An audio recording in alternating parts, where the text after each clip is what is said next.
Hello students, तो welcome back.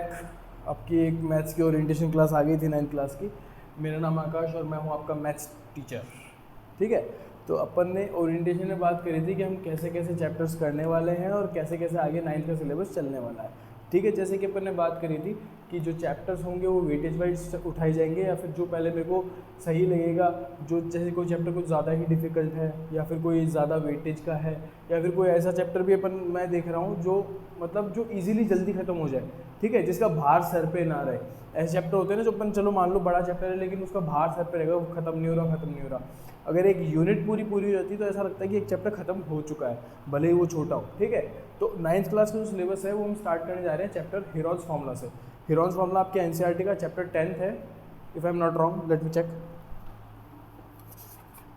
हाँ जी, चैप्टर 10th है आपका, है ना। और ये अपन पूरा पहले एनसीईआरटी से करेंगे, उसके बाद में हमने इसकी आरडी आरएस या फिर जो भी मोस्ट इंपॉर्टेंट क्वेश्चंस होते हैं उसकी मैं एक अलग से बड़ी क्लास बनाऊंगा और वो मैं 2 पार्ट्स में या 3 पार्ट्स में करके डाल दूंगा, जिससे आपको ज़्यादा बड़ी ना लगे। ठीक है,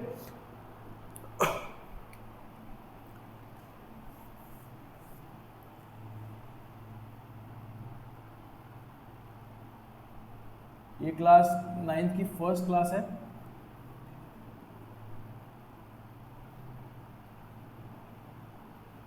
अच्छा, इस क्लास में हम हीरोन्स फार्मूला पढ़ेंगे।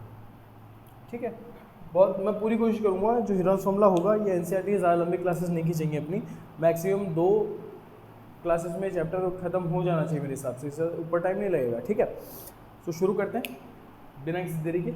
चलो, अच्छा, हीरोन्स फार्मूला क्या होता है? What do you mean by Heron's formula? Heron's formula किस चीज़ से रिलेट करता है या हीरोन्स फार्मूला कहाँ काम आता है, ये इसके नाम से तो हमें बिल्कुल पता नहीं चल रहा, लेकिन अगर हम इस बुक में पढ़ेंगे या फिर हमको जिस थोड़ा आइडिया हो, क्लास में पढ़ा है, स्कूल में पढ़ा है, टीचर ने पढ़ा है, कहीं भी अगर पता हो कि हीरोन्स फार्मूला क्या होता है, तो हीरोन्स फार्मूला बेसिकली ट्रायंगल्स के लिए काम होता है।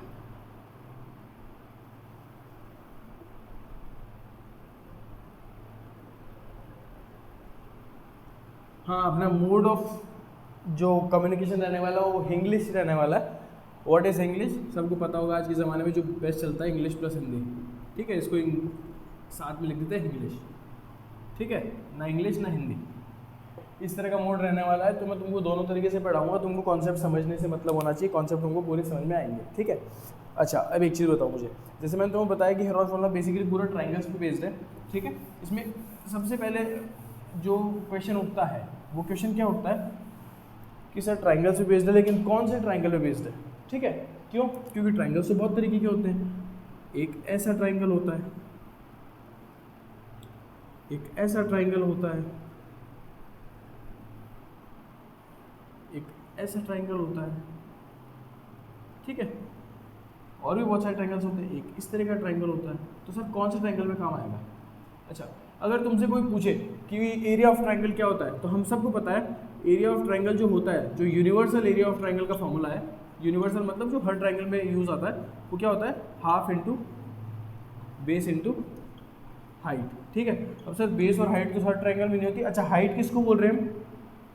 ये इंपॉर्टेंट चीज़ है, हाइट किसको बोल रहे हैं? किसी भी ट्रायंगल की हाइट कैसे निकालते हैं? किसी भी ट्रायंगल की हाइट कैसे निकालेंगे हम? उसका जो बेस होता है ना, मिड पॉइंट बेस का, वहाँ से लेके और जो उसका टॉप पॉइंट होता है, इसमें जब आप एक परपेंडिकुलर डालोगे 90 डिग्री का, तो इस चीज़ को बोलते हैं हाइट ऑफ द ट्रायंगल। ठीक है, ना कि इसको या इसको, इनको स्लैंट हाइट्स बोलते हैं, हाइट नहीं बोलते हैं। हाइट बेसिकली क्या होती है? हाइट ये होती है। ठीक है, हाइट का एक दूसरा नाम भी होता है, हाइट की कंडीशंस होती है, पहले इसको एक तो एल्टीट्यूड ही बोलते हैं।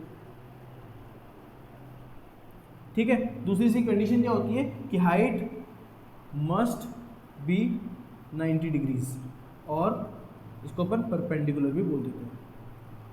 इस साइन का मतलब परपेंडिकुलर होता है, मैं लिख देता हूँ। ठीक है, तो हमने एरिया ऑफ ट्रायंगल क्या पढ़ा है अभी तक? Half into base into height, ये पढ़ा है, जिसमें बेस हम किसको लेते हैं? इस तरीके की चीज़ को बेस ले लेते हैं, ये अपना बेस हो गया, और अपन हाइट अगर दी हुई नहीं है तो हमको निकालनी पड़ती है, और दी हुई है तो ये अपनी हाइट हो गई। ठीक है, सिमिलरली जैसे मान लो ये वाला ट्रायंगल मैं लूँगा तो इसमें मेरा क्या, ये तो हो जाएगा बेस।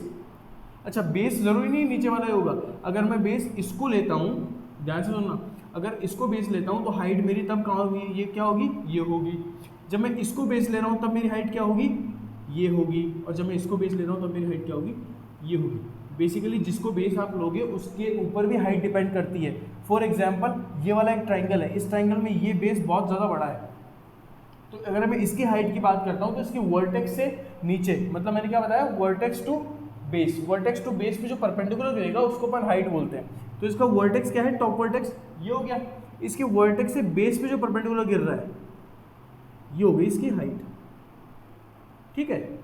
सिमिलरली इसके वर्टेक्स से बेस तो इसका ये हुआ, तो इसके वर्टेक्स से बेस पे जो परपेंडिकुलर गिर रहा है वो ये हुआ। इस तरह के ट्राइंगल को राइट एंगल ट्राइंगल कहा जाता है, ठीक है। यहाँ तक बिल्कुल चीज़ें क्लियर होनी चाहिए, कोई दिक्कत होनी नहीं चाहिए। अगर तुमको मैं बताऊँ तो ऐसे मान लो ये वाली और ये वाली साइड अगर मान लो बराबर है तो इस तरह को ट्राइंगल को क्या बोलते हैं, इक्विलेटरल ट्राइंगल बोलते हैं। क्या बोलते हैं, ऐसा ट्राइंगल जिसकी तीनों साइड्स बराबर हो उनको क्या बोलते हैं, इक्विलेटरल ट्राइंगल बोलते हैं। ऐसा ट्राइंगल जिसकी सिर्फ दो साइड्स बराबर हो, तीसरी अनइक्वल हो, मतलब two sides are equal and third is unequal, that triangle is known as isosceles triangle. Am I clear, ठीक है। And a triangle having a base, perpendicular and an hypotenuse is known as right angle triangle. And the fourth type of triangle is ऐसा triangle जिसकी तीनों ही sides अलग अलग हो, किसी भी साइड में कोई सिमिलैरिटी नहीं है, मतलब ये भी अलग है, ये भी अलग है और ये भी अलग है। Means triangle having all the sides unequal or a triangle having no sides equal to each other is known as scalene triangle, ठीक है। तो बेसिकली मैं तुमको क्या कहना चाह रहा हूँ कि देखो इस वाले ट्राइंगल के लिए अपने पास फॉर्मूला है, फॉर्मूला ये जो होता है ये यूनिवर्सल फॉर्मूला होता है ट्राइंगल का, ठीक है। ये होता है एक यूनिवर्सल फॉर्मूला, लेकिन इसके अलावा एक फॉर्मूला और होता है ट्राइंगल के एरिया निकालने का जो भी यूनिवर्सली कहा जाता है। यूनिवर्सल मतलब वो आप हर ट्राइंगल में लगा सकते हो, सिर्फ उसकी साइड्स आपको पता होनी चाहिए, ठीक है। तो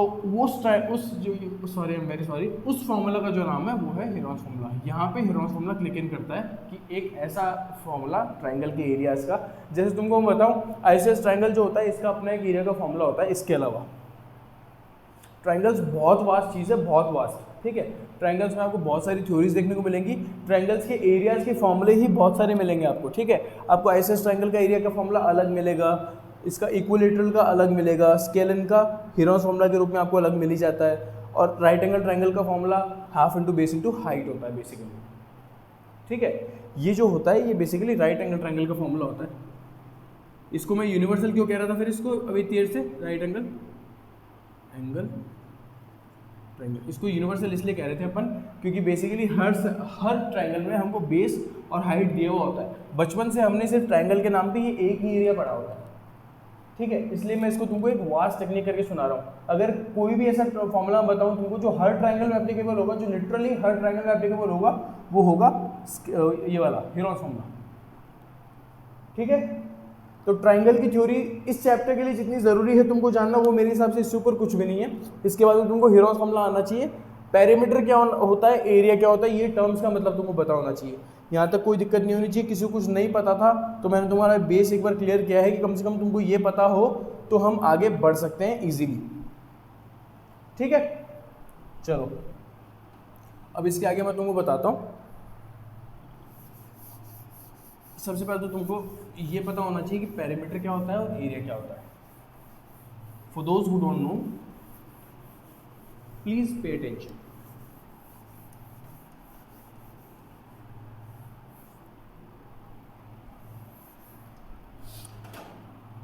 देखो एक टर्म होती है पेरीमीटर,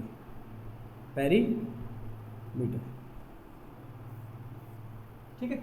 पेरीमीटर क्या होता है, sum of all the sides of a closed figure is called perimeter, meter. इसका मतलब क्या हुआ? इसका मतलब ये हुआ कोई भी क्लोज फिगर ले लो आप, 3 साइड्स। अच्छा, क्लोज्ड फिगर क्या होता है? ऐसा फिगर जो क्लोज्ड हो, मतलब ये क्लोज्ड फिगर नहीं होता है लेकिन ये क्लोज्ड फिगर होता है। क्लोज्ड फिगर के लिए मिनिमम 3 साइड्स चाहिए होती है अपने को, ठीक है। तुमको ऐसे छोटी छोटी टर्म्स निकाल के मैं बताता जाऊंगा, ठीक है। Closed figure minimum 3 sides are required to make a figure closed। बाकी इसका जो नाम है वो इसकी डेफिनेशन है। क्लोज फिगर तुमको पता है क्या, चारों तरफ से बंद हो, ठीक है, जिसकी बाउंड्रीज हो बेसिकली। जैसे घर होता है ना अपना, अगर मान लो घर इस एरिया में फैला हुआ है तो ये हमारा क्लोज फिगर है एक, ठीक है। तो ये क्लोज फिगर हो गया, ठीक है। पेरीमीटर की बात कर रहे थे। पेरीमीटर क्या होता है? Sum of all the sides of a closed figure is called perimeter. इसका मतलब क्या हुआ? Length of the boundary of a closed figure. यहाँ तक किसी को कोई दिक्कत नहीं आनी चाहिए। मैंने क्या बताया कि अगर मैं तुम्हारे लिए मान लो फॉर एग्जांपल किसी भी फिगर को बना दूँ यहाँ पे, जैसे मान लो मैंने ये फिगर बना दिया, ठीक है। ये फिगर कौन सा है अभी अपन उसमें नहीं जानते, स्क्वायर है, रेक्टेंगल है, पता नहीं कुछ भी हो सकता है, ठीक है। तुम ध्यान इसी से, तो पेरीमीटर किसको बोलते हैं? पेरीमीटर क्या होता है? इसकी जो बाउंड्रीज है ना, ये बाउंड्रीज जो है, ये देखो ये वाली, ये चारों तरफ बाउंड्री है, इसकी एक लेंथ होगी। समझ में आ रहा है? लेंथ कैसी? मतलब कि जैसे मान लो सर आपने ये बोला ये 5 है, ये 6 है, ये 7 है और ये 4 है, ठीक है। तो पेरीमीटर हम किसको बोल रहे हैं? इन सब बाउंड्रीज की लेंथ या फिर sum of all sides. Basically perimeter को क्या बोल सकते हैं? एक तरीका तो क्या है, सम ऑफ ऑल साइड्स किसी भी क्लोज फिगर का, या फिर इसको एक तरीके से क्या बोल सकते हैं? Length of boundaries of a figure, ठीक है। किसी भी फिगर की बाउंड्रीज का लेंथ, ठीक है, ये होता है पेरीमीटर। बेसिकली इसका पेरीमीटर क्या हो जाएगा? सम ऑफ ऑल साइड्स या फिर इन सब की लेंथ का sum of lengths of, length of boundary लिख सकते हैं अपन, बाउंड्रीज लिख सकते हैं, लेंथ ऑफ बाउंड्री।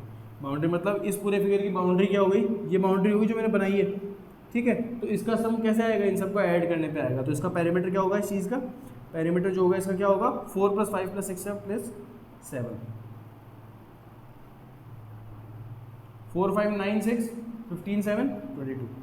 तो ये जो भी आया है स्क्वायर, सॉरी ये जो भी जितनी भी यूनिट्स आ रहा है, ठीक है, ये तुम्हारे क्या आ गई? पेरीमीटर आ गई इस चीज़। पेरीमीटर क्लियर है सबको?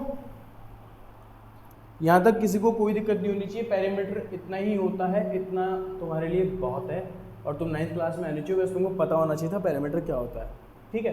ये मैं तुमको बस बेस क्लियर करने के लिए बता रहा हूँ एक बार कि पेरीमीटर होता क्या है।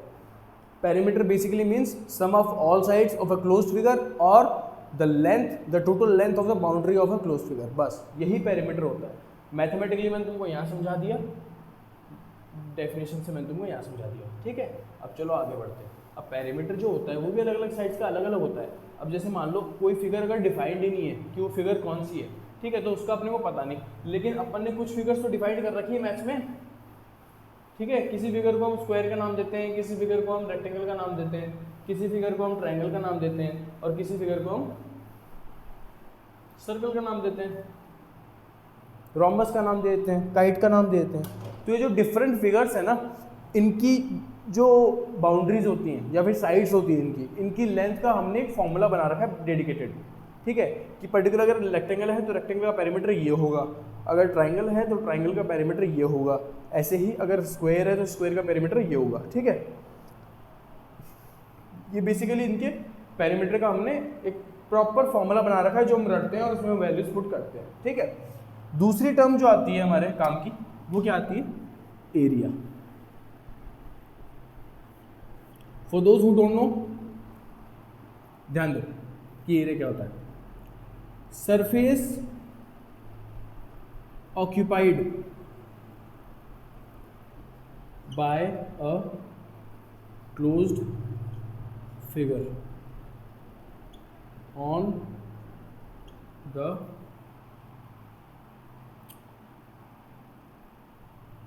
द छोड़ो, तुम इतना ही लिख लो बस। ठीक है, बेसिकली क्या होता है एरिया, किसी भी क्लोज फिगर जो सरफेस ऑक्यूपाई करता है ना, क्लोज फिगर, ठीक है, जो उसने जगह कवर की है बेसिकली।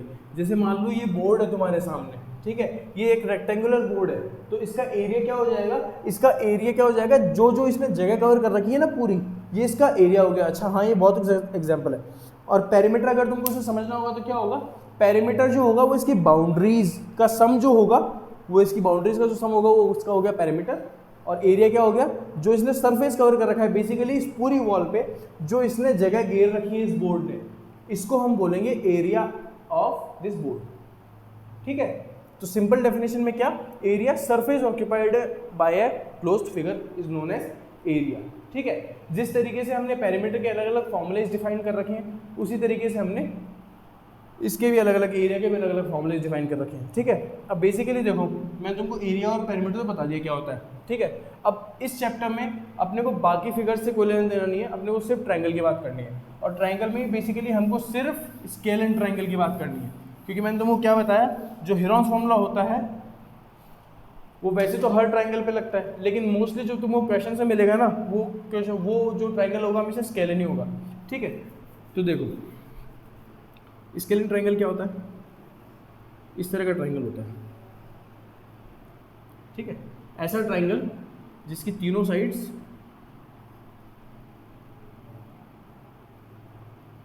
डिफरेंट लेंथ्स की हो।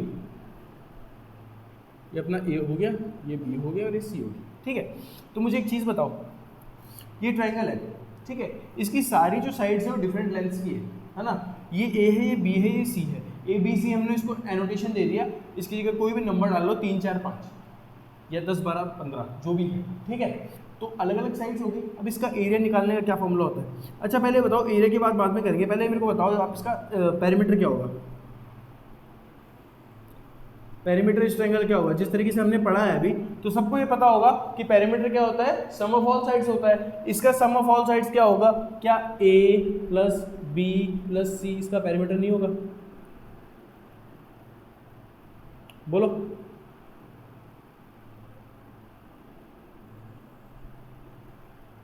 होगा, ठीक है, ये तो हो गया इसका पेरीमीटर। एक चीज़ और बताओ मेरे को, एक तुम्हारे हेरॉन्स फॉर्मूला में एक टर्म आएगी सेमी पेरीमीटर।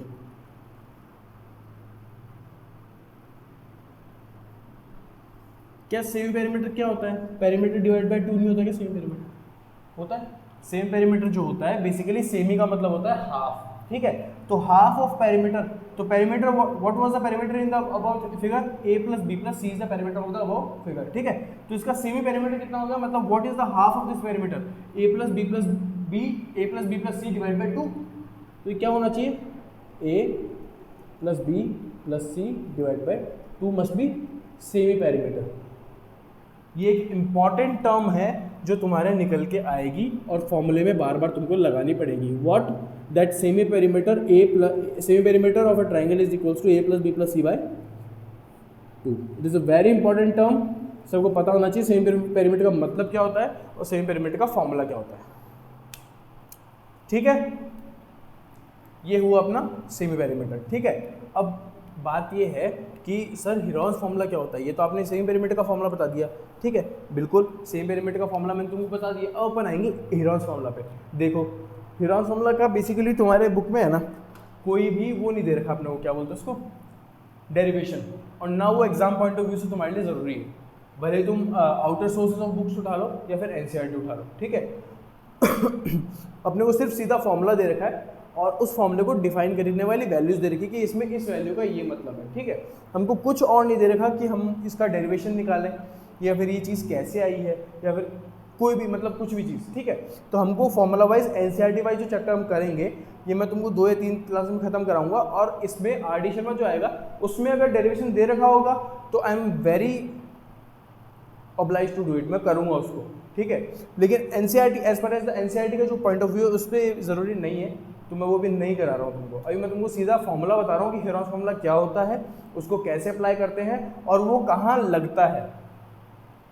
ठीक है, तो अभी तक अपन ने पढ़ा है सेमी पेरीमीटर, ठीक है। अब इसको चलो मैं लिख देता हूँ यहाँ पे, अपन छोटा बना लेते हैं इसको वापस।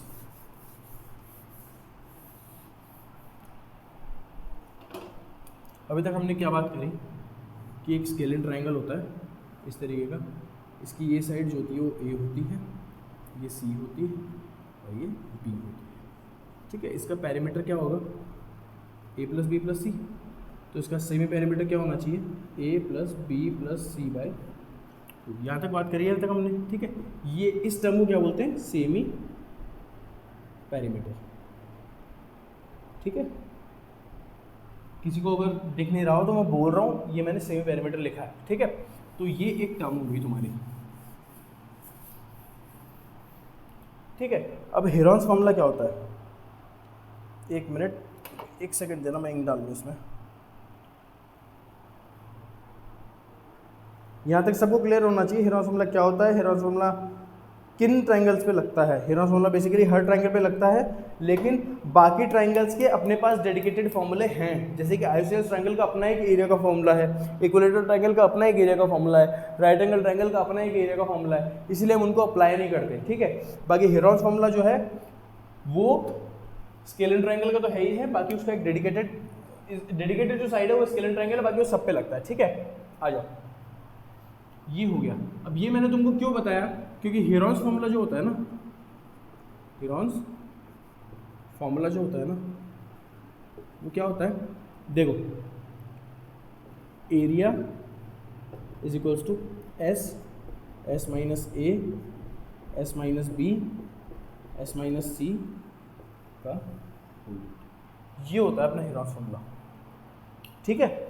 जिसको हम क्या लिखते हैं आगे, where S is equals to a plus B plus c by 2। तो S को हम क्या बोल देते हैं, सेमी पेरीमीटर।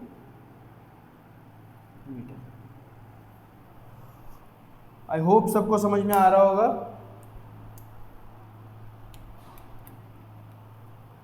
ठीक है। ये होता है अपना हेरॉन्स फॉर्मूला, ठीक है, और ये होता है हमारा S, ठीक है। यहाँ पे एक चीज़ और लिख लो तुम, यहाँ लिख रहा हूँ मैं, where a b and c are the sides of triangle given, ठीक है। इस पूरी चीज़ को तुम उतार सकते हो, ये तुम्हारा, ये मान लो हेरॉन्स फॉर्मूला की थ्योरी ये है तुम्हारी पूरी, तुम्हारी जो बार बार में काम में आने वाली चीज़ें हैं वो ये है। तो इसको तुम उतार सकते हो, स्क्रीनशॉट ले लो और इसको उतार लेना, ठीक है। हम अब एनसीईआरटी की तरफ बढ़ेंगे और तुमको 2-3 चीज़ें और बतानी है मेरे को बस, फिर मैं आगे बढ़ूंगा, ठीक है। चलो इसको तुम देख लो, मैं यहाँ करवाता हूँ तुमको बाकी चीज़। मेरे को एक चीज़ ध्यान से समझना, कॉस्ट जो होती है किसी चीज़ की वो कैसे निकलती है, क्योंकि वो भी आगे तुम्हारे काम आएगा। तो मैं नहीं चाहता बाद में तुमको मेरे को वापस, चलो मैं रिपीट करा दूंगा, लेकिन एक बार फिर भी तुम्हारे को पहले उसका कॉन्सेप्ट पता होना चाहिए। जैसे मान लो मैं एक मजदूर हूँ, ठीक है, बेसिकली, हाँ देख लो, जैसे मान लो मैं एक मजदूर हूँ और मैं क्या करता हूँ, पेंट करता हूँ घरों में, ठीक है। तो मैं जो पेंट करूँगा उसका जो मैं रेट बताता हूँ, बेसिकली अगर तुमने भी कभी घर में पेंट करवाया होगा या तुमने कहीं सुना होगा, तो पेंट करने का जो पैसा लगता है वो पर स्क्वायर फीट के हिसाब से लगता है, ठीक है। जैसे मान लो पर स्क्वायर फीट तुमको समझ में नहीं आया तो पर स्क्वायर मीटर मान लो, फीट पे नहीं जाते अपन, ठीक है, पर स्क्वायर मीटर मान लो। जैसे अपने, क्योंकि अपने एरिया में हमेशा बुक में मीटर किया है तो मीटर मान लो, इसलिए मीटर इजी रहेगा। जैसे मान लो आपके घर का एरिया जो है ना वो है 10 स्क्वायर मीटर्स, ठीक है, 10 मीटर स्क्वायर, ठीक है। अब तुमने पेंट करने वाले को बुलाया, तुमने मेरे को बुला लिया, बोला भैया पेंट करना है, पेंट करने का क्या चार्ज है। मैं बोलूँगा सर मेरी रेट जो है वो है ₹5 पर मीटर स्क्वायर, ठीक है। तो आप मेरे को 5 पर मीटर स्क्वायर से पे करना, तो इसका टोटल कॉस्ट क्या आएगा वो तुमको कैलकुलेट करना पड़ेगा, ठीक है। जैसे कि मान लो फॉर एग्जाम्पल,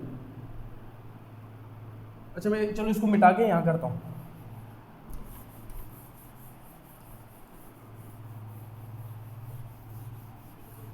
मैं तुमको समझाने क्या चाह रहा हूँ बेसिकली वो देखो।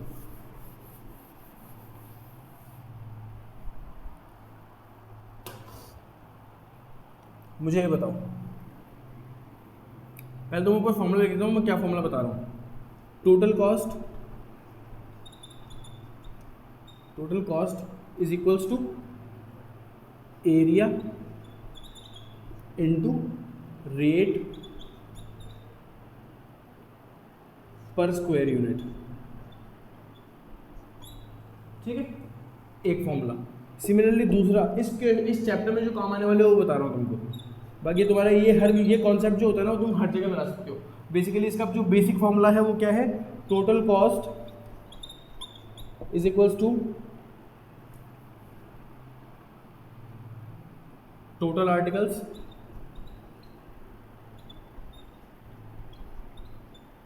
इनटू रेट पर आर्टिकल, मतलब एक आर्टिकल का जो रेट होगा, ये तुम्हारा बेसिक फॉर्मूला है। इसी फॉर्मूले से डिराइव करके दो फॉर्मूले आते हैं। एक मैंने तुमको एरिया के लिए बताया जानबूझ के, क्योंकि एरिया अपने काम आएगा, और एक मैं बताऊंगा तुमको पेरीमीटर के लिए, ठीक है।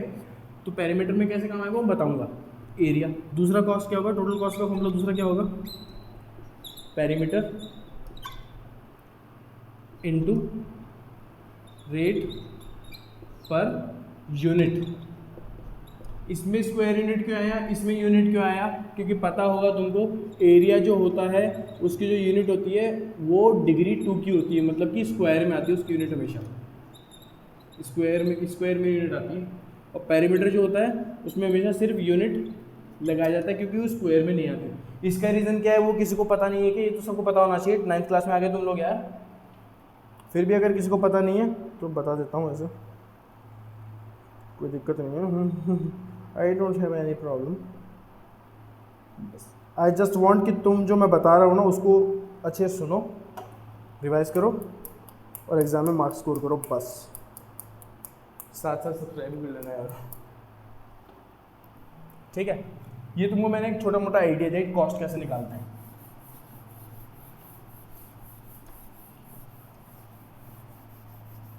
ठीक है। याद रखना एरिया की जो यूनिट आती है वो स्क्वायर में आती है, पेरीमीटर की, क्योंकि पेरीमीटर जो होता है लेंथ होता है, ठीक है। बेसिकली पेरीमीटर होता क्या है, लेंथ ही तो होता है। कैसे, जैसे मान लो बोर्ड है, इसका पेरीमीटर क्या होगा, this plus this plus this and plus this, तो ये बेसिकली एक लेंथ ही तो है, अगर इसको पूरा सीधा कर दूँ मैं तो, ठीक है। लेकिन एरिया क्या होता है, वो 2 डायरेक्शंस में चलता है। ये ज़रूरी नहीं है कि एरिया ऐसे ही नापा जाएगा, एरिया ऐसे भी नापा जा सकता है ना। तो इसकी डायरेक्शन कौन कौन सी हो गई, एक तो इधर चल रहा है और एक इधर चल रहा है। मतलब कि बेसिकली हम क्या बोल सकते हैं, जो पेरीमीटर होता है ना वो 1 डायरेक्शनल होता है। मैं तुमको रेफरेंस के लिए समझा रहा हूँ, जैसे यूनिडायरेक्शनल बोलते हैं इसको, मतलब पावर जो आती है हमेशा इसलिए 1 आती है। जो एरिया होता है वो होता है 2 को क्या बोलते हैं, by directional, multi directional, 2 dimensional बोल लो, 2 डायमेंशनल। इसलिए इसकी पावर जो आती है हमेशा 2 आती है। क्यों, क्योंकि मान लो एरिया, जैसे स्क्वायर का एग्जांपल ले लेते हैं, इसका अगर मैं बोलूँ तुमको ये 5 मीटर का है, और स्क्वायर में ये 5 है तो ये 5 है, ये 5 है तो ये 5 है, सारा 5 है। पेरीमीटर क्या होगा, 4 इंटू साइड, यही होगा। लेकिन एरिया क्या होता है, साइड इंटू साइड। क्यों, क्योंकि एरिया अपने को पता है, एरिया इस तरीके से चलता है, इस तरीके से, मतलब इधर भी बढ़ेगा इधर भी बढ़ेगा, ये ऐसे बढ़ेगा पूरा। पेरीमीटर का तो क्या है, वो पहले ऐसे आएगा, फिर ऐसे आएगा, फिर ऐसे आएगा, फिर ऐसे जाएगा, मतलब उसकी डायरेक्शन एक ही रहेगी। लेकिन एरिया ऐसे बढ़ेगा या ऐसे बढ़ेगा, कैसे बढ़ा लो, 2 डायरेक्शन से बढ़ेगा। तो इसलिए साइड टू साइड, अब यहाँ पे देखो तुम न्यूमेरिकली भी तुम समझ सकते हो, 4 इंटू साइड का मतलब क्या हुआ, 4 इंटू 5 20 मीटर, ठीक बात है। आगे आ जाओ नीचे, एरिया में क्या होगा, साइड इंटू साइड मतलब 5 इंटू 5, ये 5 मीटर है क्या, वापस से 5 मीटर आया क्या, 5 से क्या 25 नहीं होता क्या, मीटर इंटू मीटर क्या मीटर स्क्वायर नहीं होता क्या, इसलिए एरिया 2 डायमेंशनल होता है। आगे जो तुम्हारे सर्फेस एरिया वॉल्यूम में आएगी वो 3D चीज़ें आएंगी, 3 डायमेंशनल्स। मैं तुमको सिर्फ डायमेंशनल का मतलब बता रहा हूँ क्या होता है। 3 डायमेंशनल आएंगी जिसको अपन बोलते हैं वॉल्यूम, वॉल्यूम में power 3। I hope everything is clear to you. Example से जंप कर सकते हैं।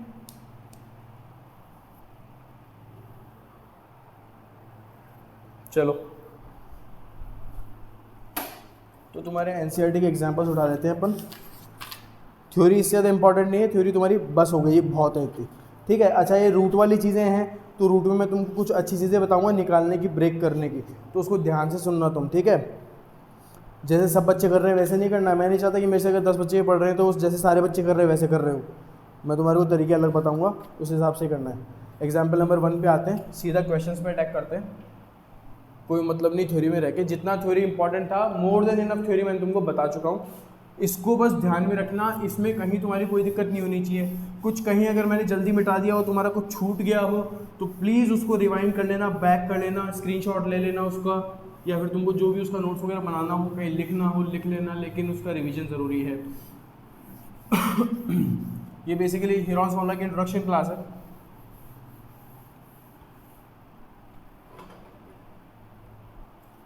एक काम करते हैं अपन, इस क्लास को ये रखते हैं, हीरोन्स फॉर्मूला की इंट्रोडक्शन क्लास को इंट्रोडक्शन तक ही रखते हैं, ठीक है। एग्जाम्पल से अपन कल अटैक करेंगे, ठीक है। नेक्स्ट क्लास में तुमको मैं एग्जाम्पल्स करवा दूंगा, और मुझसे हुआ तो मैं नेक्स्ट क्लास में ही एक्सरसाइज भी निपटा के, और चैप्टर में वैसे तुम्हारे 6 क्वेश्चन ही है, 6-8 क्वेश्चन ही है, तो खत्म हो जाएंगे। और ज़्यादा वेटेज का चैप्टर है नहीं, तो इस पर ज़्यादा टाइम वेस्ट करने से मुझे लगता है कोई मतलब है, ठीक है। तो प्लीज़ अगर यहाँ तक आ गए तो सब्सक्राइब करके जाना, बेल आइकन को दबा लेना, और support Brainbridge and be a part of our journey. Thank you so much, bye bye, love you friends, love you family, जय हिंद।